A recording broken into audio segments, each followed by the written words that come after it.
So Gary Antuanne Russell becomes the new WBA 140-pound champion after defeating Jose Valenzuela in a 12th round decision.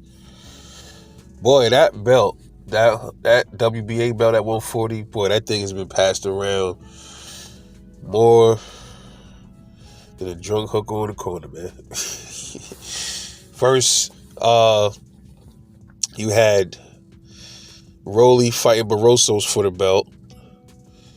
It was up for grabs. He beats Barroso in a very controversial win. You know, many believe Barroso was robbed, and I'm one of those people that believe it.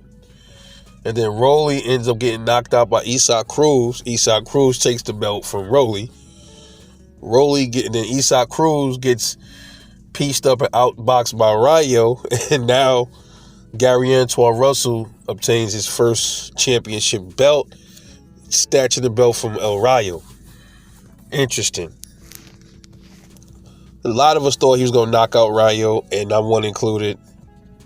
Rayo, he used almost the same tactics that he used against Isaac Cruz. This time, he decided to box and also put on a little bit of pressure, some slight pressure on Gary Antuanne Russell, who's a big puncher, has explosive hands. He did what he had to do. You know, he didn't run from him. He fought, stood his ground. I think Gary Antuanne Russell's his punch volume and his speed was just too much for Rayo. Ultimately, he was catching Gary Antuanne with some pretty clean shots. I think he may have even buzzed Gary Antuanne a couple of times in that fight, but Russell shook it off, proved to have a pretty good chin. Very solid, big dude, man. I don't know why he's not at welterweight. That is a big dude, man. He's huge, you know. But it was times in that fight where it looked like he was gonna stop Rayo, but he hit Rayo with some really clean shots, man. Good rights and good lefts, everything. He was just mixing it up with Rayo. Rayo proved to be tough, and so did Gary Antuanne Russell. I think that was one of the better fights of the night, man. And the Tank and Roach fight was good too. Those were the two best fights of the night to me. And now, what's next for Gary Antuanne? He said he wants the belts. So, you know, we got Teofimo Lopez out there, Richardson Hitchens, and who's the other holder? Who has the other 140 belt?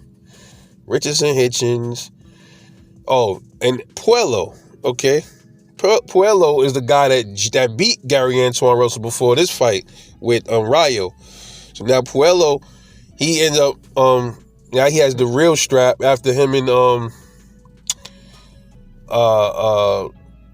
what's his name, man? Did he already have the belt? Did Puello already have it? Was he defending it, or was he fighting for the belt that was up for grabs?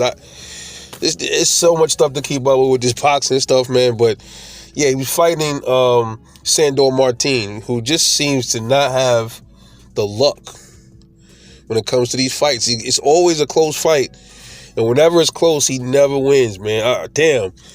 I just be wanting to see Sandor win something, man. At least, man, come on, man. Yo, put my man Sandor in there with somebody so he can get some kind of a fucking win. God damn, man.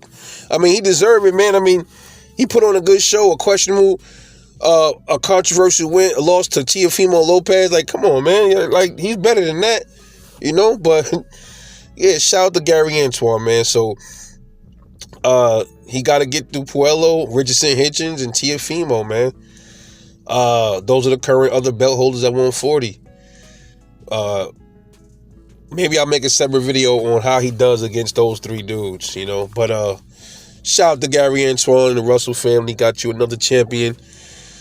I love it. Love boxing. I love to see these dudes get in the ring and scrap with each other, man. Now, 140.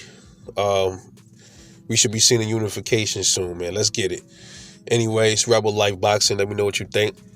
I'll catch y'all in the next one, man. And I'm off this.